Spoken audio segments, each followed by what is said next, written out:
أفحسبتم أنما خلقناكم عبثا وأنكم إلينا لا ترجعون أفحسبتم أنما خلقناكم عبثا ও দুনিয়ার মানুষ, আমি তোমাদেরকে সৃষ্টি করলাম, আমি তোমাদেরকে বানাইলাম, আমি তোমাদেরকে অনেক মহব্বত করে বানাইলাম, আমি তোমাদেরকে অনেক যত্ন করে বানাইলাম। আমি আসমান বানাইছি, কোন বলছি হয়ে গেছে। আমি জমিন বানাইছি, কোন বলছি ফায়াকুন হয়ে গেছে। আমি পর্বতগুলো বানাইলাম, আমি আরশ কুরসি লোহ কলম বানাইলাম, সবগুলি কোন বলছি ফায়াকুন সাথে সাথে হয়ে গেছে। আমি সাগরগুলোরে বানাইলাম, কোন বলার সাথে সাথে এত বড় বিশাল সাগর হয়ে গেছে। আমি চন্দ্র বানাইলাম, কোন বলছি সাথে সাথে হয়ে গেছে।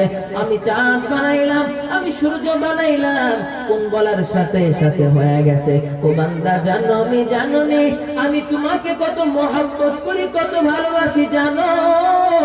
আমি আল্লাহ তাআলা তোমাকে কোন বলে বানাই নাই, আমি আল্লাহ তাআলা তোমাকে কোন বলে বানাই নাই। আমি আল্লাহ তাআলা তোমাকে আমার কুদরতের হাত দ্বারা অনেক যত্ন করিয়া অনেক মহব্বত করিয়া বানাইলাম। ও বান্দা দুনিয়ার মধ্যে যে আমাকে ভুলিয়া গেলা, কয়দিনের দুনিয়ারে ভাই, দুনিয়ার মধ্যে কয়দিন থাকবা, বাহাদুরি কয়দিন থাকবে, থাকবে না। নমরুদ ছিল, নমরুদ চলে গেল। ফেরাউন ছিল, ফেরাউন চলে গেল। আবু জাহাল, আবু লাহাব, উতবা, শাইবা তোমার চেয়ে বড় বাহাদুর ছিল, আমার চেয়ে বড় বাহাদুর ছিল। কারুন আমার চেয়ে বড় সম্পদওয়ালা ছিল। কেমন সম্পদওয়ালা ছিল? গোটা দুনিয়ার সম্পদ যদি এক করা হয়, কারুনের সম্পদের মতো হবে না। সেই সম্পদশালী কারুনের বাহাদুরি রইল না। আল্লাহ তাআলা বলে, দুনিয়ার মধ্যে এত সুন্দর করে তোমার জন্য আমি দুনিয়া সাজাইলাম, এত সুন্দর করে তোরে বানাইলাম। ও বান্দা, তোরে বানাইলাম কোন বলিয়া বানাই নাই, আমি আমার কুদরতি হাত দ্বারা তোকে বানাইলাম। কত মহব্বত করি জানো বান্দা? দুনিয়ার মধ্যে চলাফেরা করো, নাই নাই নাই, আমার কোনো বাধা নাই। দুনিয়ার মধ্যে চলাফেরা করবা, আমার কোনো বাধা নাই। কিন্তু আমি আল্লাহ তাআলার পক্ষ থেকে কিছু বিধিবিধান দিয়া দিলাম, আমি আল্লাহ তাআলার পক্ষ থেকে কিছু নীতিমালা দিয়া দিলাম। সর্বদা তোমাকে চিন্তায় থাকতে বলি নাই, সব সময় তোমাকে মসজিদে আসার জন্য বলি নাই। আমি যেই কয়টাকে মুয়াজ্জিনের মাধ্যমে আযান হাঁকাই, যদিও সেটা মুয়াজ্জিনের কণ্ঠ হয়, ও বান্দা শুনিয়া লাও, সেটা মুয়াজ্জিনের কথা না, মুয়াজ্জিনের কথা না, সেটা আমি আল্লাহ তাআলার পক্ষ থেকে ডাকে। মুয়াজ্জিন বলে হাইয়া আলাস সালাহ, যদিও তার জবান দ্বারা বের হয়, কিন্তু এটা আমি আল্লাহ তাআলার কথা। ও বান্দা, তোরে মহব্বত করে বানাইলাম, জাহান্নামে ফেলানোর জন্য বানাই নাই। এই জন্য তুই বলি হাইয়া আলাস সালাহ, নামাজের দিকে আসো। ও বান্দা, তোকে জাহান্নামের লাকড়ির জন্য আমি বানাই নাই। এই জন্যই তুই বলি হাইয়া আলাল ফালাহ, কল্যাণের দিকে আয়। ও বান্দা, দুনিয়ার মধ্যে আর কয়দিন ঘোরাফেরা করবা, আর কয়দিন বেপরোয়া চলবা? তোমার মতো যুবক রাস্তাঘাটে কত মারা যায়, কত অ্যাক্সিডেন্টে যুবক মারা যায়। হায়াতের কোনো নিশ্চয়তা নাই। এখন কথা বলতেছে, হঠাৎ শেষ হয়ে যাইতে পারে। কখন জানি মসজিদের মাইক এলান আসবে, অমুকের ছেলে অমুক আর দুনিয়ার মধ্যে নাই, অমুকের ছেলে অমুক আর দুনিয়ার মধ্যে নাই, অমুকের মেয়ে অমুক আর দুনিয়ার মধ্যে নাই। কার জন্য জানি বাথরুমের বাসগুলো আল্লাহ তাআলা রেডি করে রাখছে, ওই কাপড়ের কাপড় কার জন্য যেন রেডি হয়ে আছে, কখন যেন মালিক ডাক দেয়। এই জন্য এই বলে ভাই, দুনিয়া থাকা অবস্থায়, কিয়ামতের যাওয়ার আগে অবস্থায়, মৃত্যু আসার আগে সোজা হয়ে যাও। আল্লাহ তাআলা বলেন, ও বান্দা, দুনিয়ার মধ্যে থাকা অবস্থায় এমন ভাবে চলো, যদি দুনিয়ার মধ্যে এমন ভাবে চলো যে কিয়ামতের দিন আসার সাথে সাথে তোমাকে আমি জান্নাত দেয়া দেব, তাহলে তোমার জীবনটা হয়ে গেল সার্থক, তোমার জীবনটা হয়ে যাবে সবচেয়ে সফলতাপূর্ণ। ও বান্দা, দুনিয়ার মধ্যে আর কত ঘোরাফেরা করবা? ও বান্দা, দুনিয়ার মধ্যে আমি তোরে পাঠাইলাম আমার কিছু জিকির আজকার করবা। আমি আল্লাহ তাআলার কোনো সন্তান নাই, আমি আল্লাহ তাআলার কোনো স্ত্রী নাই, আমি আল্লাহ তাআলার মা বাবাও নাই, আমি আল্লাহ তাআলার সন্তান নাই আমাকে বাবা বলে সম্বোধন করবে, আমি আল্লাহ তাআলার পিতা মাতা নাই আমাকে সন্তান বলে সম্বোধন করবে, সান্ত্বনা দিবে, আমি আল্লাহ তাআলার কোনো স্ত্রী নাই, আমি এগুলা থেকে পবিত্র। কুল হুয়াল্লাহু আহাদ, আল্লাহুস সামাদ, লাম ইয়ালিদ ওয়া লাম ইউলাদ ওয়া লাম ইয়াকুল লাহু কুফুয়ান আহাদ। আমি সমস্ত রকম স্ত্রী পুত্র থেকে পবিত্র, আমি আল্লাহ তাআলা কাউকে জন্ম দেই নাই, আমি আল্লাহ তাআলা কারো থেকে জন্ম নেই নাই। ও বান্দা, আমি তোমাকে খুব মায়া করে বানাইলাম, আমি তোমাকে খুব মহব্বত করে বানাইলাম। কেন কেন কেন জানোনি? ওয়ামা খালাকাতুল জিন্না ওয়াল ইনসা ইল্লা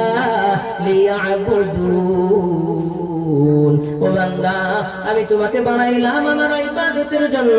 ও বান্দা, তুমি অন্য সমস্ত কাজ করো, আমি আল্লাহ তাআলা বাধা দিব না, আমি আল্লাহ তাআলা ধরব না, কিন্তু ফাঁকে ফাঁকে আমি আল্লাহ তাআলার নামটা জপো।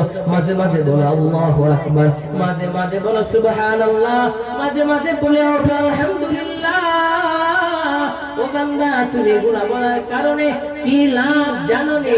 ও বান্দা, যখন তুমি তোমার মাকে মা বলিয়া ডাক দাও, তোমার কলিজাটা ঠান্ডা হয়ে যায়। বাবা রে বাবা বলিয়া ডাক দাও, বাবার কলিজাটাও ঠান্ডা হয়ে যায়। দাদু রে দাদু বলিয়া ডাক দাও, নানু রে নানু বলিয়া ডাক দাও, তাদের কলিজা ঠান্ডা হয়ে যায়। ও বান্দা, আমি আমার কুদরতি চোখ দ্বারা তোর ঠোঁটের দিকে তাকায়া থাকি। তুমি তোমার মাকে ডাক দাও, কোনো বাধা নাই, বাবাকে ডাক দিবা তাও কোনো বাধা নাই, অন্য সমস্ত মানুষকে ডাক দাও তাতেও কোনো বাধা নাই। সবার ডাকের মাঝখানেও বান্দা আমি তোর ঠোঁটের দিকে তাকায়া থাকি। আমি আল্লাহ তাআলা তোরে বানাইলাম, তোর মা তোকে বানাই নাই, তোর বাবা তোকে বানাই নাই, তোর আত্মীয় স্বজন তোকে বানাই নাই, এরপরও তাকে ডাকো। আমি আল্লাহ তাআলা মানা করি না, আমি আল্লাহ তাআলা নিষেধ করি না রে বান্দা।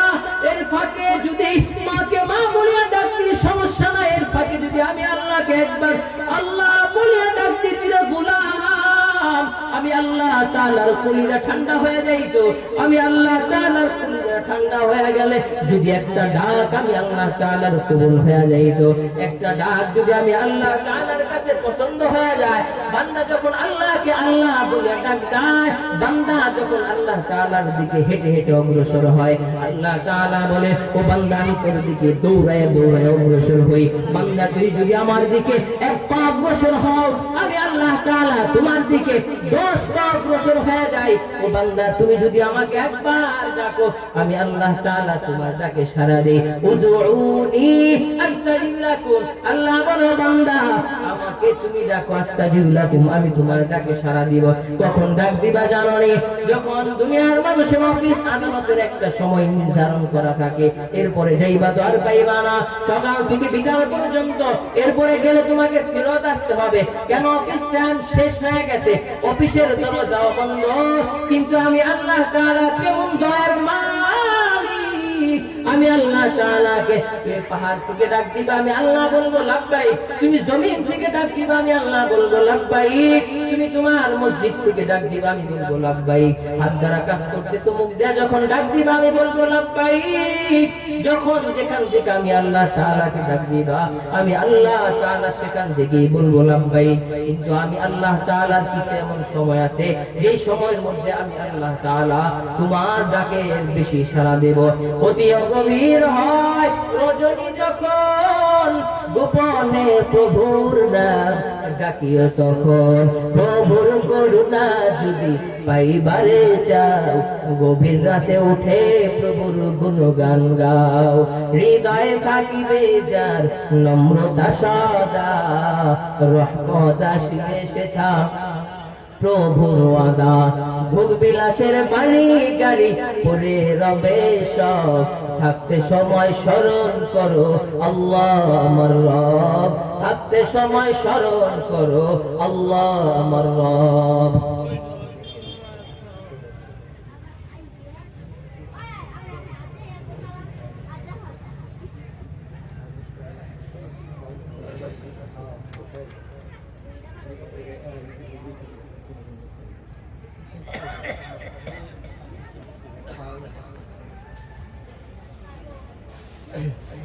আলহামদুলিল্লাহ, সকলেই বলে আলহামদুলিল্লাহ।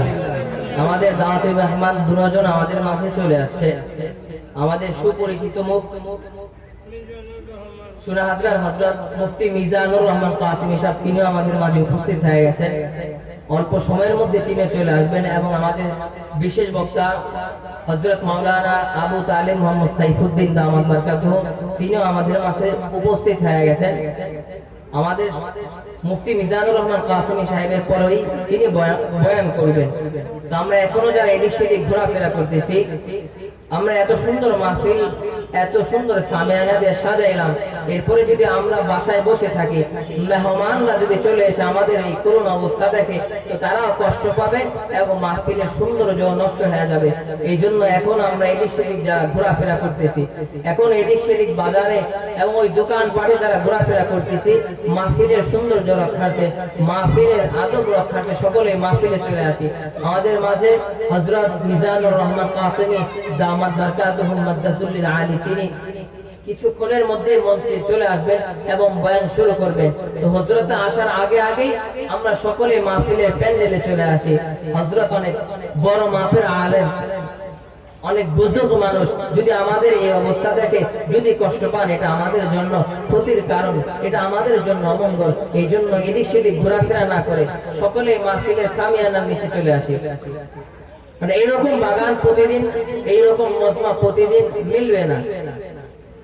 আল্লাহ তাআলা রাসূল সাল্লাল্লাহু আলাইহি ওয়াসাল্লাম দুনিয়ার মধ্যে একটা জায়গাকে জান্নাতের বাগান বলে ঘোষণা করেছেন। দুনিয়ার মধ্যে একটা জায়গাকে পয়গম্বর আরবি জান্নাতের বাগান বলে ঘোষণা করেছেন। সেটা হলো এই ওয়াজ মাহফিল, যেখানে আল্লাহ তাআলার কথা হয়, আল্লাহ তাআলার জিকিরের কথা হয়, আল্লাহ তাআলার বরকতের কথা হয়, পয়গম্বর আরবি শান বলা হয়, পয়গম্বর আরবি জীবন বৃত্তান্ত বলা হয়, পয়গম্বর আরবি মুআজিজার কথা বলা হয়, দ্বীনি মুযাকারা হয়, দ্বীনি আলোচনা হয়। সেটা হোক একেবারে ন্যূনতম একটা জায়গা, সেটা হোক খালি আসমানের নিচে, সেটা হোক কোনো ঘরের মধ্যে, সেটা হোক কোনো মসজিদের মধ্যে, সেটা হোক কোনো মাদ্রাসার মধ্যে, সেটা হোক কোনো মাঠের মধ্যে, সেটা হোক কোনো চকের মধ্যে, কোনো মরুভূমির মধ্যে, ওই জায়গাটাই পয়গম্বর বলেন। ওই জায়গা যেখানে পয়গম্বরের কথা হয়, যেখানে আল্লাহ তাআলার তাওহীদের কথা হয়, যেখানে আল্লাহ তাআলার জিকির করা হয়, যেখানে আল্লাহ তাআলার শান বলা হয়, যেখানে আল্লাহ তাআলার বরকতের কথা বলা হয়, ওই জায়গাটাকে আমি পয়গম্বর ঘোষণা করে দিলাম, ওটাই হলো দুনিয়ার মধ্যে জান্নাতের বাগান, জান্নাতের বাগান। প্রত্যেক নেক কাজ করার জন্য আল্লাহ তাআলার তৌফিক দরকার। প্রত্যেক নেক কাজ করার জন্য আল্লাহ তাআলার তৌফিক দরকার। যদি আল্লাহ তাআলার তৌফিক না হয়, তাহলে মানুষ নেক কাজ করতে পারে না। মাহফিলের প্যান্ডেলে আসা এটা একটা নেক কাজ, এর মধ্যে কোনো সন্দেহ নাই। তার কারো সন্দেহ আছে? যেখানে আল্লাহর জিকির হয়, ওই মঞ্চটা, ওই জায়গাটা আল্লাহ তাআলার কাছে কেমন হয়? পয়গম্বর আরবি বলে, যখন এইরকম জিকির হইতে থাকে, দ্বীনি আলোচনা হইতে থাকে, তো আল্লাহ তাআলা আরশের মধ্যে থেকে আল্লাহ তাআলা ফেরেশতাদের ডাক দেয়, বলে ও ফেরেশতারা, ওই যে জমিনে যায় দেখো তো ওই জায়গাটা এত সুন্দরভাবে ঝলমল কেন করতেছে? আল্লাহ তাআলা জানেন, এরপরও জিজ্ঞেস করে কেন? যখন মানুষকে আল্লাহ তাআলা সৃষ্টি করতে চাইলেন, তখন ফেরেশতারা বলল, আল্লাহ দুনিয়ার মধ্যে আপনি মানুষ পাঠাইবেন, এরা তো যে আপনারা ইবাদত করবো না। إذ قال ربك للملائكة إني جاعل في الأرض خليفة। আল্লাহ যখন ফেরেশতাদেরকে বললেন, ও ফেরেশতা, আমি জমিনের মধ্যে আমার কিছু প্রতিনিধি পাঠাইতে চাই, তখন ফেরেশতারা বলছিল, দুনিয়ার মধ্যে তারা হাঙ্গামা শুরু করবে, রক্তপাত করবে, একজনের জমি আরেকজনে দখল করে নিয়ে যাবে, একজনের উপর আরেকজন অযথাই অত্যাচার করবে। এই কথা যখন আল্লাহ তাআলার কাছে বললেন, আল্লাহ তাআলা বলে, ইন্নী আ'লামু মা লা তা'লামু। ও বান্দা, ও ফেরেশতা, আমি আল্লাহ তাআলা যেটা জানি তোমরা সেটা জানো না। জানবাই বা কিভাবে? কারণ আলিমুল গায়ব তো আমি আল্লাহ তাআলা, তোমরা তো না। আমি আল্লাহ তাআলা আলিমুল গায়ব, আমি আল্লাহ তাআলা গায়বের খবর জানি, তোমরা জানো না। তো জানবা কিভাবে যে আমার বান্দারা যা কি করবে? যখন বান্দারা এরকম জিকির করতে থাকে, বান্দারা দ্বীনি আলোচনা করতে থাকে, আল্লাহ তাআলা আসমান থেকে জমিনটা ঝলমল ঝলমল করতে থাকে, দেখতে থাকি যে ঝলমল ঝলমল করতেছে, ফেরেশতাদেরকে পাঠায়, যাও বান্দা ওখানে যাও, যা দেখো কি করে। তো আল্লাহ তাআলা তো জানেন, এরপরও বলে, যাও তুমি খবর নিয়ে আসো। তো ফেরেশতারা যখন খবর নিতে আসে, দেখে একজন কথা বলতেছে, অন্য সবাই শুনতেছে, তাদের আশা কি? আল্লাহ তাআলা জিজ্ঞেস করে, ও ফেরেশতা কি দেখে আসলা? তো আল্লাহ তাআলার কাছে তারা যা বলে, দেখলাম আপনার কিছু বান্দা একত্রিত হয়ে আপনার শান বর্ণনা করতেছে, আপনার বরত্ব বর্ণনা করতেছে। তো আল্লাহ তাআলা বলে তাদের উদ্দেশ্যটা কি? একত্রিত হওয়ার মধ্যে তো অবশ্যই কোনো উদ্দেশ্য আছে, উদ্দেশ্য ছাড়া তো বান্দা একত্রিত হয় না। ফেরেশতারা আবার জমিনের মধ্যে চলে আসে, জমিনের মধ্যে আসার পর আবার এসে দেখে বান্দা কি চায়। তো আল্লাহ তাআলার কাছে যে আবার রিপোর্ট দেয়, আল্লাহ জানো তোমার বান্দা কি চায়। আল্লাহ তাআলা বলে শোনাও কি চায় আমার বান্দা। তো আল্লাহ তাআলার ফেরেশতা বলে ও বান্দা তোমার, ও আল্লাহ তোমার বান্দারা তোমার জাহান্নাম থেকে পানা চায়। তো আল্লাহ তাআলা বলে ফেরেশতারা তোমরা সাক্ষী থাকো, আমি আল্লাহ তাআলা আমার বান্দাদেরকে জাহান্নাম থেকে মুক্তি দিয়ে মাগফিরাত দেয়া দিলাম। সকলে বলি সুবহানাল্লাহ, আমিন ওয়া আখির দাওয়ানা আলহামদুলিল্লাহ।